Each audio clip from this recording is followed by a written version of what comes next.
Hello, everybody, and welcome to another episode of Irrelevant Sports. I'm your host, Marissa.womack. If you didn't know, now you know. And this is the seventh episode. And I am very excited to have Morgan Uber on. So I'm going to let her introduce herself a little bit and then jump into a bit of her background.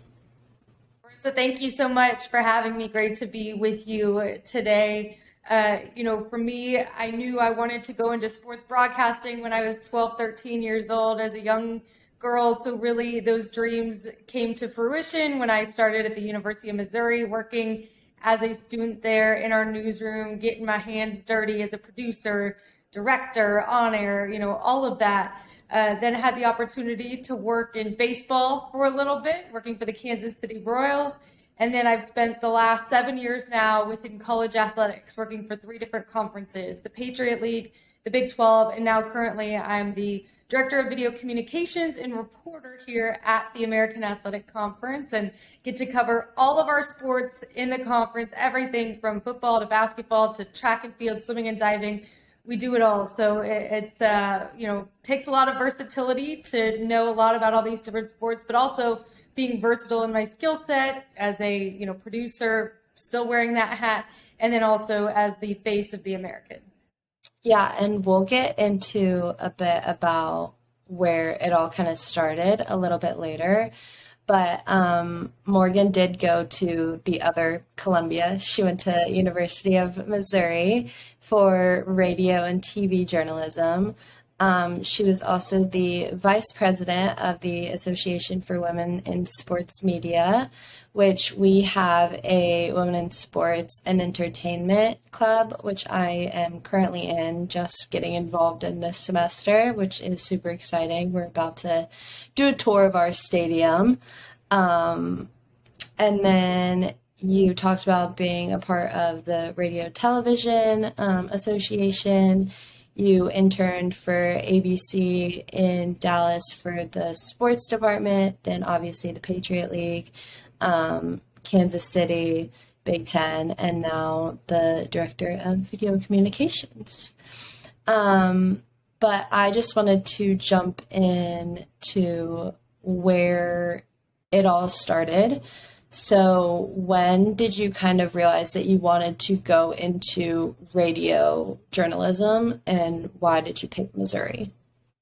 Yeah, so for me, like I said, it really started at a young age. I found myself in the classroom, middle school, being able to get up and give a presentation, and just public speaking always became very natural to me, as did writing. And so my English teachers, my mom, always back in the day, just kind of suggested to me, hey, you could be the next Barbara Walters or Diane Sawyer. Have you ever thought about going into TV journalism and becoming a broadcaster? So really, it all kind of started with an interest in news, but I always was a big sports fan. I loved the Dallas Cowboys. I'm born and raised in Texas, big Mavs fan, and then just loved college football. In my family's all from Ohio, so big Buckeye fans. But really, I was never, for me personally, I was never an Ohio State fan. I just loved all college football. I would say Notre Dame probably became my team when I was young. Oh God, you're hitting all the wrong teams right now. Not knowing, where my loyalties lie yet, right? So, but then, people kind of had suggested, hey, the University of Missouri has a great journalism school. You should look at it. And as soon as I toured, it just felt, like it was right at home. And I do have some good Columbia, South Carolina stories. So ask me about that. We'll chat about that later. But yeah, so I spent my 4 years there at Mizzou, just, grinding, taking advantage of every opportunity as a freshman, getting into the newsroom and even being on camera, at a really, really young age there, which is the NBC affiliate, which is really cool and unique. And that's one of the great things about Mizzou is just the fact that you're really the only, when you graduate from there, you're the only kind of student that will graduate with the peacock in that bottom right hand. So I think there's some, sort of prominence about Mizzou and just the Mizzou Mafia, Mizzou Network. So that was, had a great 4 years there and led me right into my first job in Kansas City. And yeah, just very thankful and grateful for all the experiences that I had while in college.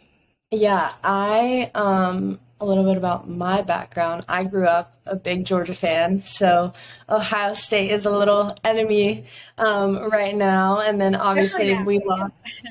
Yeah, and then we lost to Notre Dame in our bowl game, so another enemy. But yeah, I had absolutely no intentions of going into anything like this. I was gonna go into environmental science going into college. That was what I applied for everywhere. And then I went to Italy, and my sister was like, "You're not gonna like this." And then I met this other guy, and he was like, "You know a lot about sports because the Euros were going on." And we were just talking about all of them. And I do come from like a very big high school football school, and like some of like them are at Ohio State or at Clemson, Iowa, like they're in the NFL now. And so being able to come from that to a bigger SEC college and knowing the football team, being able to work closely with them, being able to like analyze them as a woman is kind of a bigger deal. But I had no intentions of going into this. And even with like, I took a public speaking class last semester. It was so bad. It's weird because like I have a podcast and you would think I'm good at public speaking, but when it comes to like things that I have no interest about talking about, I am like shaking, like standing up there reading it. But then I did like a presentation on Kanye West and the MTV Awards, and that was the only one I actually stood up there and talked over the limit, and he had to cut me off because he was like, "You're talking too much," and I was like, "Okay, sorry." I think you make a great point. Speaking in front of a class, of a group, of a business meeting, and then speaking directly into a camera when you're, I had an opportunity this year to do a couple games for SEC Network for some football games, and I'm being broadcast into thousands and thousands of homes, but one of the things with TV journalism and when a camera is being pointed right at you, I'm never thinking about the fact that thousands of people are watching me. Sometimes I find that it's even easier to speak in front of a camera than it is in front of a group because it really is just you, your photog, maybe a light, person operating and a runner. And then of course all the fans inside the stadium, but they can't hear you. So really I always like to think, and you've probably heard this a million times, if you've heard sports journalists talk about what they think about, I just try to think like I'm telling my mom, this story at home. And I think it becomes so much more relatable, conversational, and just so much more natural to me when you just think, this is just a conversation that you're having with one person trying to tell a story to. So I think that's totally normal to, there's different all these different types of public speaking, but I think it is really unique for sports broadcast journalism when, you've got that camera pointed at you, and it really is just you and the camera. So you have to come to life and be able to tell that story, especially from a sideline perspective, succinctly and, energetically, or, depending on the situation and mood. Yeah, and I feel like with the athletes, like being able to ease it with them and just being like, it's just me and you having a conversation. Because, like, obviously they're not trained to be reporters. Like, they're not trained to be thinking about who they're talking to. So making it easier on them while you're reporting is such like a big process of it. Yeah, I mean, there is, especially at where South Carolina, Mizzou, these big SEC schools, they do get some media training to an extent, but like, yeah, they're not, I mean, this isn't their, maybe necessarily their strength. Maybe the quarterback of a team is obviously comfortable, captains obviously comfortable, but it's always really great when, I always in interviews, whether it's a feature story, when you're sideline reporting and a player's coming off the field and you're meeting him for the first time, maybe, that's a different story. But in a feature, in a long form conversation, really establishing some sort of connection with your subject at the very beginning is so important because you want to create that trust in a really quick and timely manner so that maybe they'll open up and share something with you that maybe they had never shared before. Yeah. So you talked a bit about how you were like 12 and 13 when you realized that you wanted to get into the sports side of it. So what was kind of a moment that you realized that that was a focus that you wanted to go into? The light bulb moment that I always go back to, my freshman year of high school. So at that point, probably 14 years old, I would find myself like racing home from lacrosse practice on a Saturday morning. We practice, from 7 to 9 a.m. Really early practices on Saturday, but I'd find myself racing home as soon as I got in the door, turning on College Game Day. I wanted to watch Erin Andrews and Kirk Herbstreit and, just from an entertainment standpoint, it was just so interesting to me, the feature stories. As I grew older, watching Tom Rinaldi and the way that he told stories. I think, that's what I always point back to when people ask me, when did you decide you wanted to do sports?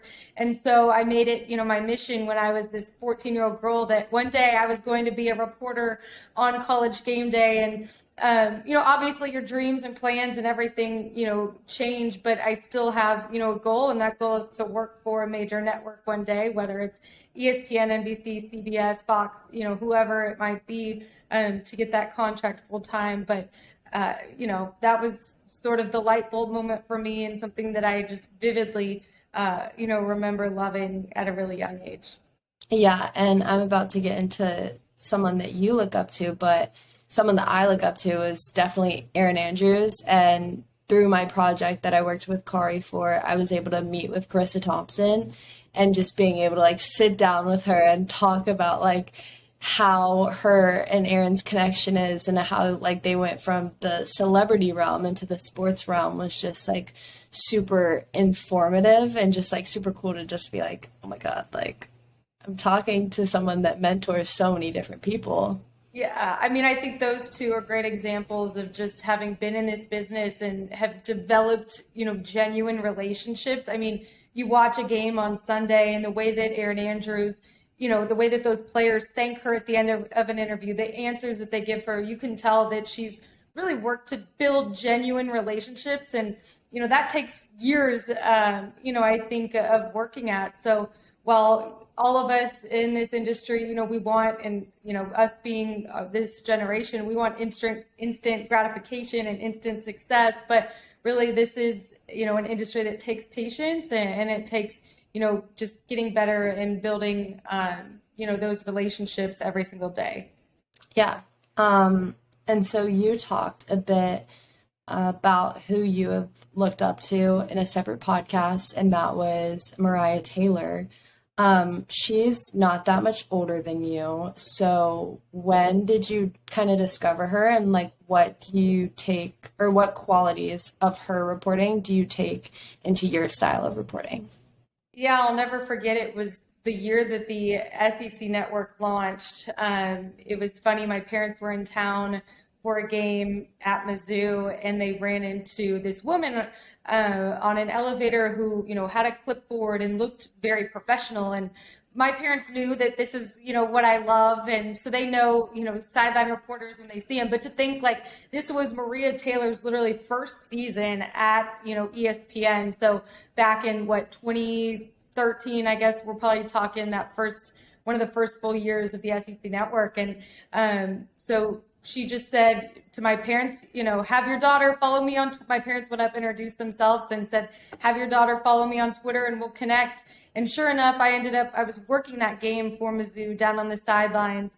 And so I was able to actually connect with her in game. And, she followed me back on Twitter, and we stayed in touch, over the years, and actually got to meet her then when she rose to big fame at ESPN and was hosting or, reporting on College Game Day with all those guys. And so, yeah, I think, it goes back to, similar to Erin, Carissa, they have these just personalities that shine through, and they're the same person off camera as they are on camera, right? I think it's just them being their genuine, authentic selves, but it also comes across like they know their stuff. Like they've clearly put in the prep, the work, and I think that's one of the things, Maria Taylor, it's her delivery, just her philosophy. And I know she's really big too on mentoring young women and giving back and trying to make a difference and pay it forward. So there's just, yeah, a lot of great qualities about her. And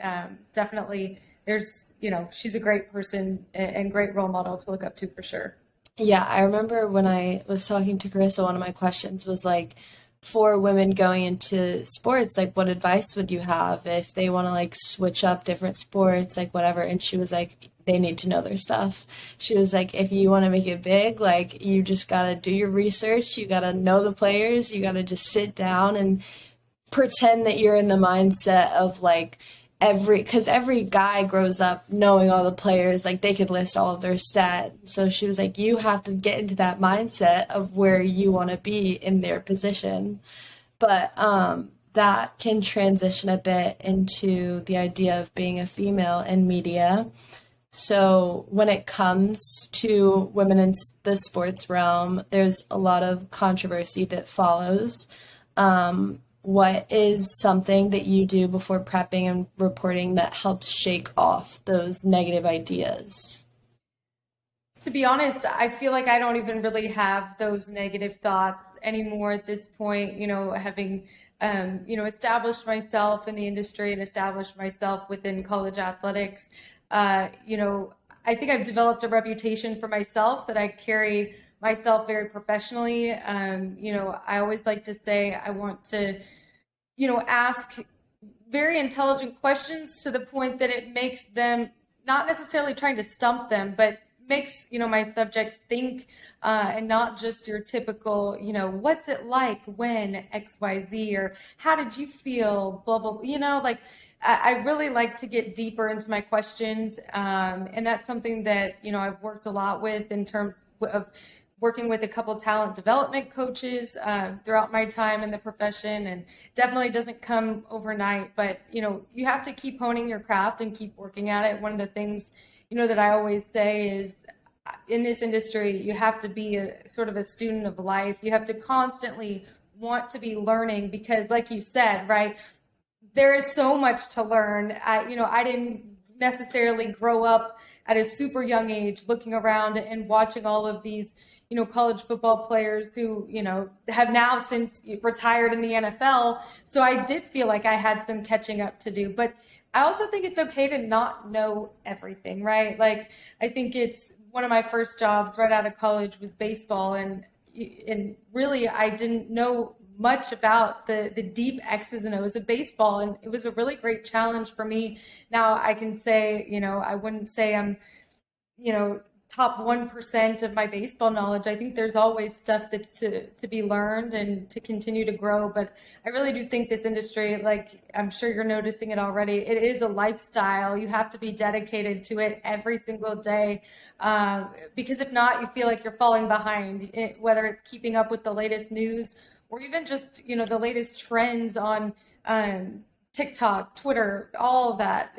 Social media has become such a big part of this industry as well. So just continuing to hone my craft and know that, every day I'm waking up and continuing to give it the best that I possibly could that given day. Yeah, and I think that like I just watched a documentary called Schooled, like exploiting college. I forgot the whole title. If you've seen it, but we watched it for a class, and as like an academic athletic tutor, they don't ever ask questions about their academics sometimes during reporting, and like obviously so, especially when they just played a big game. But sometimes when it's smaller games, and they don't perform as well as they should have or like could have, I always like to bring back the question of, well, I know that this is your course schedule. Like, I know that this is what's going on. Like, do you think that that has something to do with your performance? And I feel like that question always is one that I go to, but it always stumps them. Like, they're always like I didn't think about actually being a student athlete and like what it means to be a student and an athlete. I know that question has been, or that statement has been brought in the media more recently, just with NIL deals and everything like that. But that is for sure one of my go-tos, and it's just like such a good one, especially when we're in college. Like obviously when we're in the pros, I'm not going to be like, what's your academic status right now kind of thing, but No, yeah, I think that is something, especially within college athletics. These people are so much more than just athletes, right? They're people. They are students in the classroom and they have passions and things that they enjoy outside of their sports too. And I think, that's something I love feature reporting. If you, again, I keep bringing this back to College Game Day, but if you watch like Jen Latta and, Tom Rinaldi, who's now with Fox, like they tell those stories of the student athletes off the field. And I think that those are so important in the humanizing aspect of, the guys that we see play on TV and, we hear their names called, but sometimes we don't even see their faces underneath their helmets, specifically with football. So I do think it is really important as journalists and, as females who sort of have that tender heart to really share the stories of who these people are outside of their respective sports. And like, specifically like with Spencer Rattler, obviously we're college students. We go out. That's just how it is, especially during off season. The amount of people that like come up to him, and it sometimes it does feel like it's dehumanizing him, but I know he loves it. But then I just like think about it and I'm like, all of these little frat guys are coming up to you and they don't even act like you're a real person. They just act like you're just this big athlete. Like, how does this make you feel? Especially like after you win games like Clemson and Tennessee, like, do you like when you go out and celebrate, do you feel like you're actually a person, like having fun and being able to celebrate, or do you feel like you're just a quarterback that everyone's looking at and judging like what you're doing out and things like that? So I think, yeah, a big Spencer Rattler fan to pivot, but I do, his story, when we talk about stories, just what he went through at Oklahoma and then to now find his spot at South Carolina and completely thrive under Shane Beamer.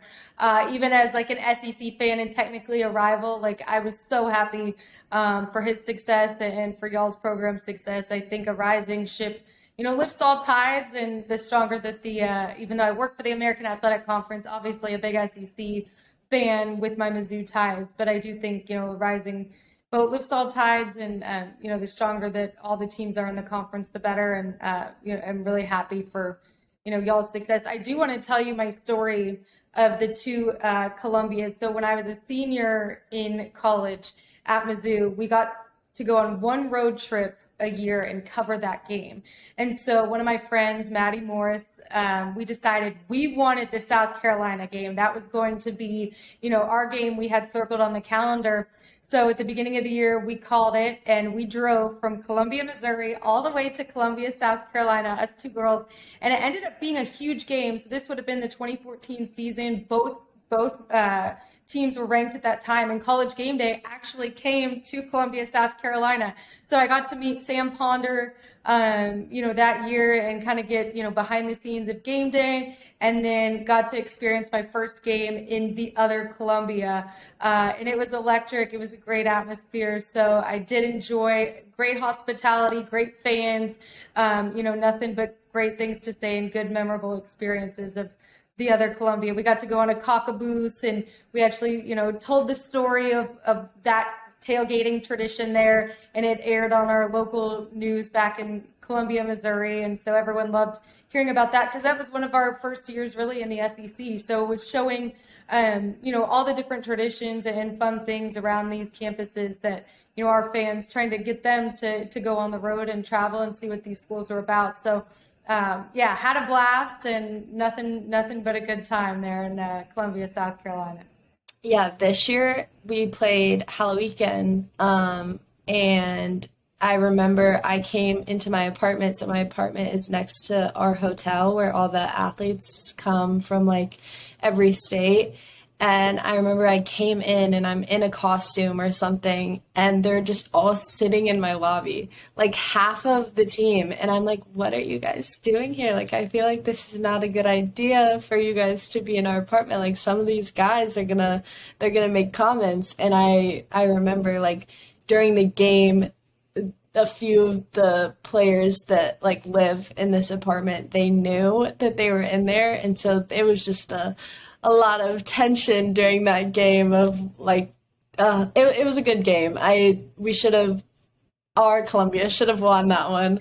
Sadly, we didn't, but it was Yeah, all it was an interesting year in the SEC. I actually got to cover the one game too that Vanderbilt when they finally broke their losing streak when they won at Kentucky. I was literally, working the sidelines for that game for SEC Network and got to interview Coach Lee. So yeah, you never know on a given Saturday what's going to go down in SEC football these days. So no, I think that's great, and I love the little rivalry that our two schools have established over the years. right. Um, so if you look back to when you first decided to get into this industry, what advice would you have for your younger self? That's a great question, and it's where do I even begin? There's so many things, but I think the biggest thing is just being patient and trusting the process and trusting hard work will pay off and trusting, the building of relationships will eventually pay off. I mentioned it earlier. There's this idea that we all want this instant success, but sometimes, you have to remember just how far you've come, and be grateful for that. I think every part of my journey has led me, to the next step, and I've had to learn things at my past given stops to get to where I am now. So I think it's just the patience piece of it, and that's so difficult sometimes. But for me, it's been just kind of keeping my faith at the center core of what I do and just staying true to myself, my roots, and all of that. And yeah, hard work and being nice. It's two things that seem very simple, but it really is, a big piece of it because the relationship and reputation piece, your reputation follows you in this industry, good or bad. So it is a very small world. And I do think, having the right impression on people goes a really long way, and people remember that. So yeah, there's so many things, but again, I think the patience piece is what comes to my mind first. Yeah. Um, so what would you say to those either scared to get into sports or want to quit because of who is surrounding them, which I feel like goes a bit into being true to yourself. Yeah, I think you have to have thick skin to an extent. There's going to be people that, um, doubt you or doubt your abilities, doubt your skill, doubt even just who you are because you're a female in this industry and put you down. I think it's easier to say this now that I am, almost 30 years old. Right out of college, it wasn't as easy for me to feel this way. But I think, yeah, just having the confidence in yourself that you're doing what you can to get better from, and just learning, not necessarily even from your mistakes, but just learning through your experiences. You're not going to know everything right off the bat, especially when you're still in college. And then even right after you graduate, it really just does take a lot of experience and reps. That's the word that everyone throws out in this industry. It is really all about reps and just finding your voice, and just staying, your unique true self. I think it's okay to look and have role models and look at others, but in terms of trying to emulate other people, like, that the second that I was able to ignore and stop focusing on other people's reels, other people's content, other people's, the opportunities that they were getting, and channel that energy into making myself better, learning about a team or studying a specific sport to understand it deeper, understand the X's and O's, and channeled that energy into all that. That's when I started really finding my success. It is really easy to compare yourself to others in this industry, and we all did it at some point. I know, there's no way. If someone's trying to say they never did that, they're lying. But I do think now at this point, it is a lot easier for me to really just neglect all that and be happy, genuinely happy for others when they get opportunities, because there are enough opportunities to go around for everyone in this industry. And it's even growing. I mean, the more that social media and the digital space continues to grow, the opportunities are around and they're there, but you do have to work at creating those relationships and finding your niche. So I think I answered that question in a long roundabout way, but yeah, it just goes back to really just, like you said, staying true to yourself and, just having that confidence about yourself and not worrying so much about what others think about you. Yeah, I feel like last year, especially being a freshman and having an idea of knowing that I was going to graduate early, obviously this year has made me think about it more. But last year I was like, okay, well, all of these people got internships super early. Like, why am I not landing any? And it was just because I wasn't putting myself out there. I wasn't building my resume. I wasn't giving myself opportunities that were being handed to me. And this semester, I kind of stopped comparing myself. I stopped thinking about what other people thought, hence why I have this sports podcast as a female, knowing that I was going to have guys and girls on. Like, it doesn't really matter. Everyone has an idea of sports regardless of what industry or segment it is. But I sat down with myself and I was like, okay, look, you're not going to get anywhere if you don't put yourself out there. And I landed 2 internships, the 2 that are probably going to push me and like teach me the most that I could possibly learn, especially because they're 2 completely different sports. Like, one is professional lacrosse and the other is minor league baseball. So being able to give myself those opportunities and stop comparing and stop watching other people live out my dream without even trying to live it out myself. I mean, you said it perfectly. I think that you have to be a go-getter, because there are so many people that want to do this, and you creating this podcast, whether it's, I always tell people too, like, they're trying to tell me that they don't have enough material to put a reel together, right, for an internship. I'm like, just go get your phone and a little tripod camera and film yourself, doing stand-ups in front of the, football stadium at South Carolina, giving a report, or in front of the baseball stadium, whatever it is, just get out there and go do something about it. And so, for you starting this podcast, that was clearly your thing that you did about it. And, putting yourself out there, like you said, to get internships. I do really think you have to be a strong communicator, in this business with, professionals that are above you, in order to get opportunities and to continue to network and climb your way. So you can't be scared in this industry. You can't, have negative thoughts. I'm all about manifesting in 2023. That is my theme of the year, is speaking things into existence. So, for me, that's one of the new things that I'm doing this year, and it's all because of the Tulane football Green Wave. This was a team that went from 2-10 last year to 12-2, beats USC in the Cotton Bowl. I got to cover their entire run this season with the American Athletic Conference, and it's, for them, it literally started a full year before, speaking things into existence. We are going to win a championship, and it's like, man, y'all just went 2-10, and you think you're going to come out and win a championship? Like, you're going to be able to beat Cincinnati and UCF and, all these teams bringing in all this talent. But, they collectively came together and set a goal and, spoke it into existence, and they were able to accomplish their dreams. So to anyone listening, yeah, manifesting, that's my new motto for 2023, speaking dreams, putting vision boards, all of that. I'm all about that these days.